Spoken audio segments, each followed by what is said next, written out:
No. Welcome to Dive a Businesswoman. There's no energy in that. Explore the business world with us, explore our lives, learn a thing or two, upgrade your mindset. Perfect. Did you like that? I loved it. Hello and welcome to Theale Wellbeing Centre. Here today we have Simon Dix, who's going to talk to us about his backstory. It's really interesting, and how he got into coaching runners. That's right. Thank you. So let's start. Tell us about your backstory that got you into running. Well, Christine, it's an easy answer to that. Well, what got me into running is my now wife, Jessica. When we were in the early years, she actually sent me an email, and her email was an application to the Vienna Marathon. So back in 2010, I think it was, I was a fitness instructor. I was doing spin classes and coaching from that element. Wow. And I thought, I can do a marathon, no problem. Went on the website, got my own application to the Vienna Marathon, sent it over to her, and our race numbers were 4 numbers apart. Wow. So you can get an idea of how quickly I made that decisive decision, or you may say it was an impulsive decision. And I'm very impulsive, as we'll get to find out today. So that was really how I got into running, and it was the worst 4 and a bit hours, or 3 hours 45, I think it was, of my life. It was horrendous. Wow, you did it in 3:45 though. 3:45, and the first half was brilliant. We had been running well together, and then the wheels came off. Oh. Everything I know now, I knew nothing back then. Wow. And after that marathon, when everything was wrong, everything was hurting, tummy was hurting, legs were hurting, I was in absolute pieces. I said I would never ever run again. Aha. But then something happened, and what did that happen? Well, my mum got ill with a form of Parkinson's disease. Oh. And me and my younger brother thought, what can we do to raise a little bit of money to try and help the charity which were helping her out? So we did a bit of Googling, and we then found a race called the Marathon des Sables, and it's labelled as the toughest foot race in the world. Wow. But there's many races, so it's an interesting one, and we thought, yeah, let's do it. So we signed up. No, you are impulsive. Exactly. So we signed up to the MDS, which is the shortening for it, in 2016, and turned up to the Sahara Desert. You know, you're doing 6 marathons in 5 days, carrying a backpack with all of your food in, and water, of course. And water. So you're completely self-sufficient. And so you're in the Sahara, so the heat is 40, 50 degrees. There's sand dunes, jebels, mountains you got to climb. Incredible. And from the minute that I got there, it was like my body lighted up into, this is amazing. Right? Wow. Because you're not in this world where we are today, in Theale, cars, buildings. We're in a completely different environment where you just take yourself out. And for me, that was a life-changing moment, actually, because I really took to trail running, which is more in nature, not on the tarmac, not on the roads, not with the car fumes. It's in nature, where it's clean air, it's fresh, it's tranquil. And so for me, I had that change of, actually, I absolutely love it. And that's really one of the game-changing moments for me. So did you stay together, you and your brother, when you ran it? We did so the format is a marathon one day, marathon the next day, marathon the next day, then a double marathon, then a bit of a rest day, and then a marathon. And we did for the double marathon day. Wow. We said we'll just work together and get through it, which we did with a couple of other guys. There was 4 of us. And it was great fun. It was very anxious and nervous in the morning, because you don't know, I've got to go 50, 60 miles today. What's that going to be like? Yeah. I've never done that before. But you're there to do it, right? And this is all part of what I now know from a coaching perspective is helping people believe what they can achieve. Yes. And actually, we can achieve amazing things if we just believe, with the right coaching, of course. So we got through the long day together, and then a very special moment happened, and I'll always look back fondly on this. And the last day, the backpacks are light, you haven't got too much gear, so you're like, come on, let's have it, let's go. So I took off pretty quick, and about, I think maybe 5k from the end, I realised that I hadn't done up my bag, which had food and salt in. I'd also lost a water bottle, so clearly I wasn't paying attention. I was being a little bit relaxed because it was the last day. And so then I had to walk because I was too hot. I didn't have my food. My head was down and I was just like this. There's about 2k to go. And then all of a sudden I just heard my name being shouted. And I was just like, what's this? And it was my little brother had spotted me, shouting.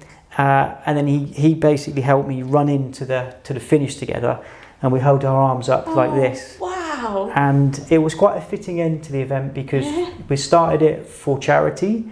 We hadn't intended to finish together, but things happened to enable us to finish together. How lovely. It's a great photo, and it was a lovely moment, yes.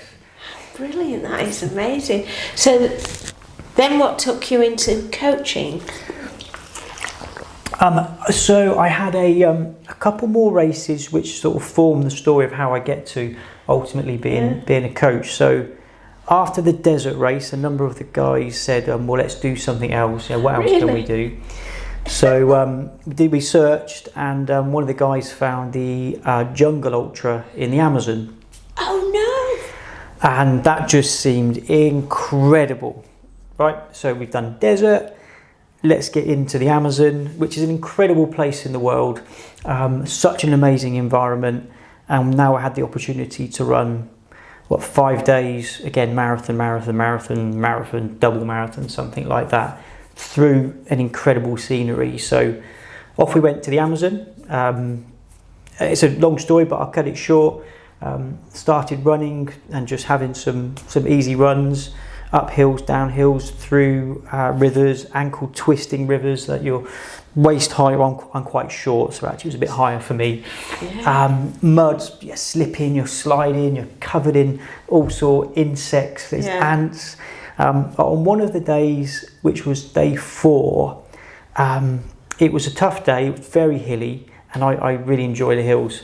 And I got myself into second place. Wow. And what was interesting about that point is my brain then changed from racing to complete, which I'm just here to finish, to now racing to compete. Wow. So it went ping, and I thought nobody's going to catch me now on this day 4. So off I went, I was running hard.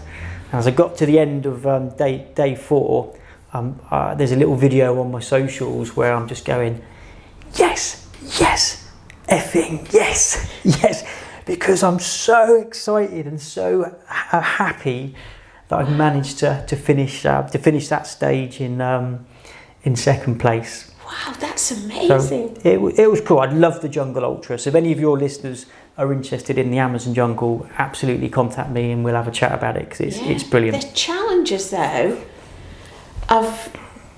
when you think about the desert, it's just desert, and the challenges are the sand and the sun.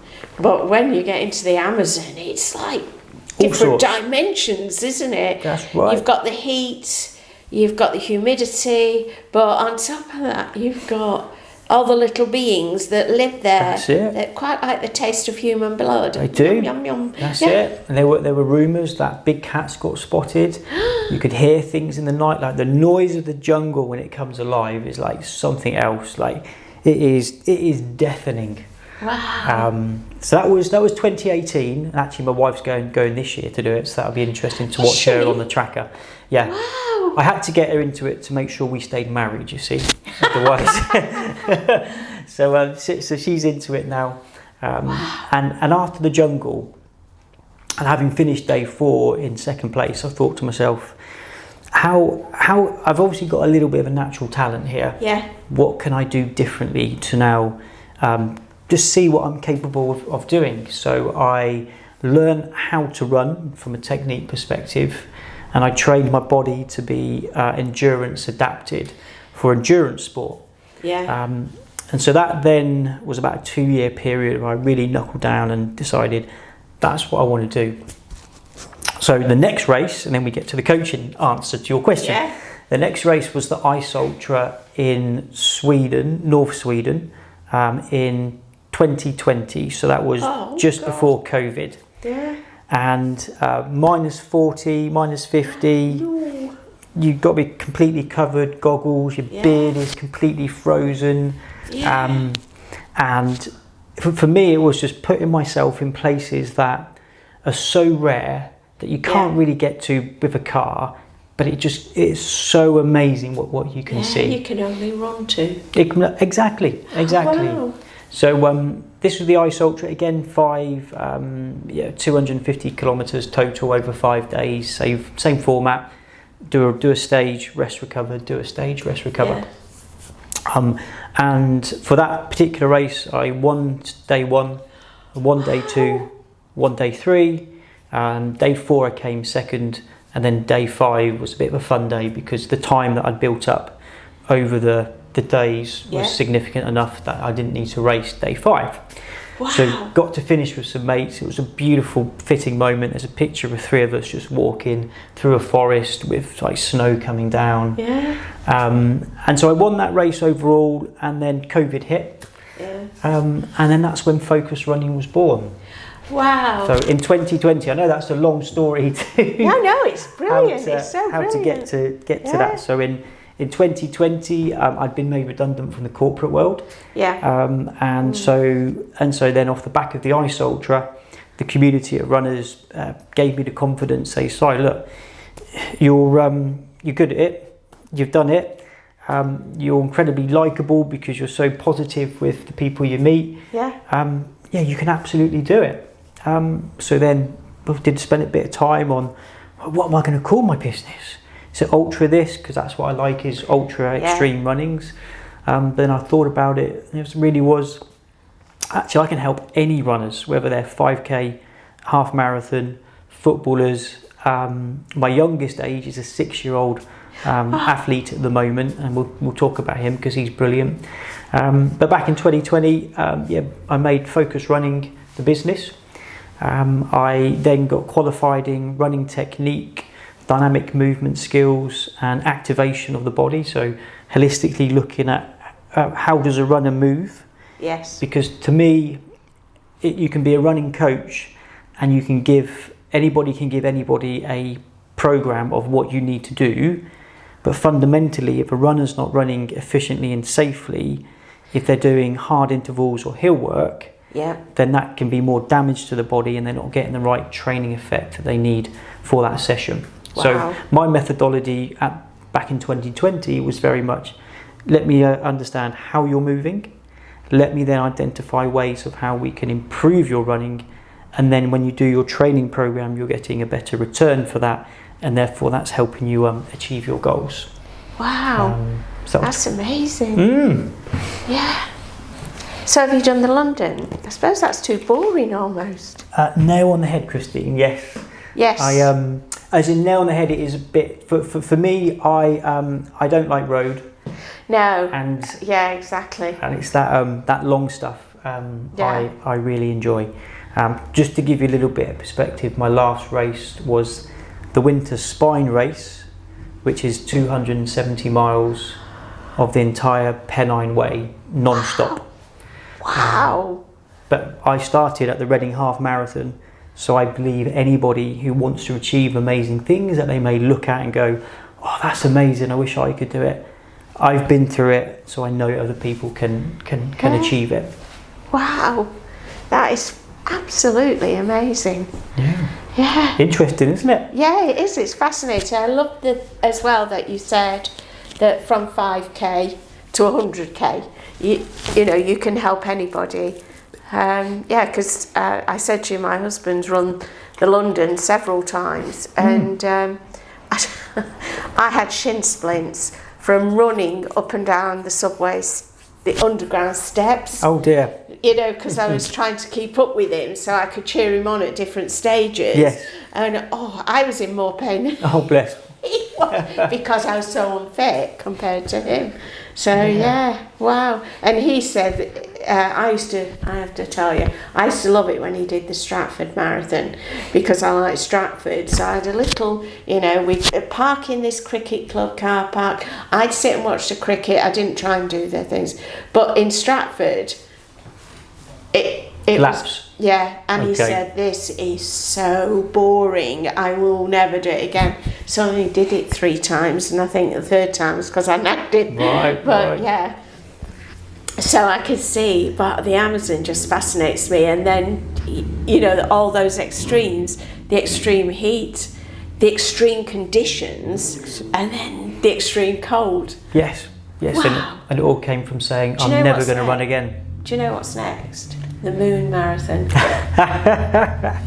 Could you imagine that? Yeah, be an interesting one, wouldn't it? Yeah. It would be interesting. No gravity, just running, so you'd be able to run all the way around the moon.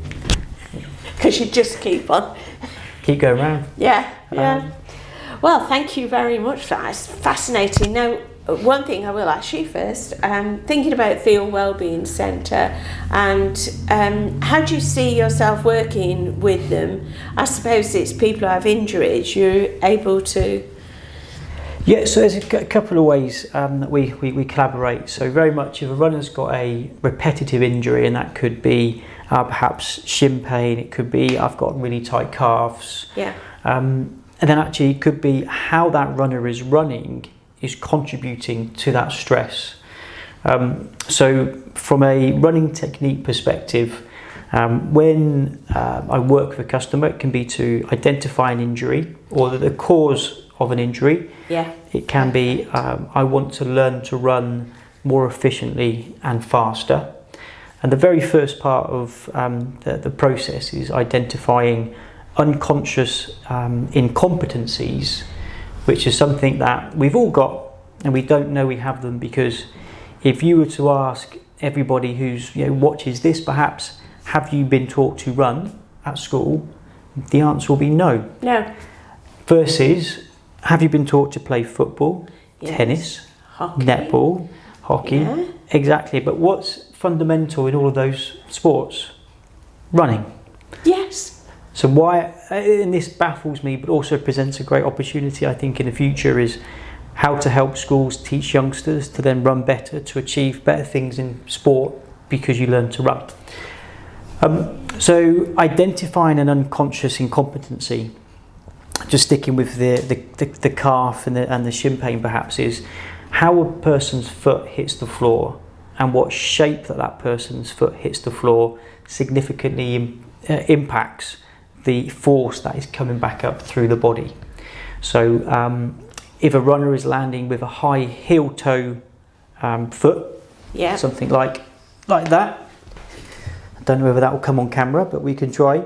And if you're landing in front of your centre of gravity, this is my centre of gravity, then that's a lot of force that is coming through your heel into your calf, etc. So people won't be thinking about that because they've never been taught to think about it. So through doing video analysis, I'm able to identify how they're running and what things happen when they're on a single leg. So, for example, running is a single leg sport because we only run on one leg. We're down. Of course we do, So if runners have got back pain or hip pain from running, or knee pain, that could be when one foot hits the floor, the hips drop.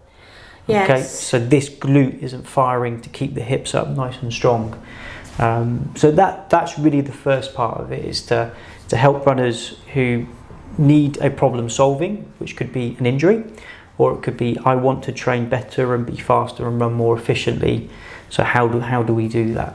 Yeah. So if they have an injury, then you would refer them to someone like Michael? 100%. Yeah, absolutely. So it's a working relationship whereby I have customers who, when they have a niggle, and that could be they need a massage because they've been doing training, and training is stress.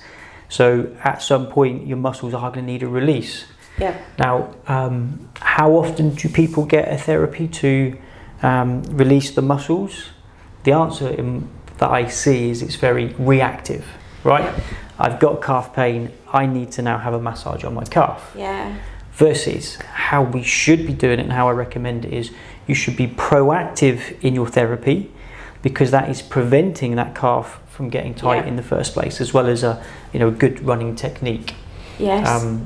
There's loads of studies that say how beneficial regular massage is for your whole body, but specifically for athletes. 100%. I have a massage twice a month, just to release all the tension from the body, because if you're tight and your muscles are not relaxed, then you're not going to get the best training effect out of that, and worse so you can damage yourself and get an injury. So therapy is an incredibly important aspect to becoming a better athlete in whichever discipline you're looking to get into. That's great. Thank you very much, Simon, and thank you for today. You're welcome. Thanks. Bye. Bye-bye.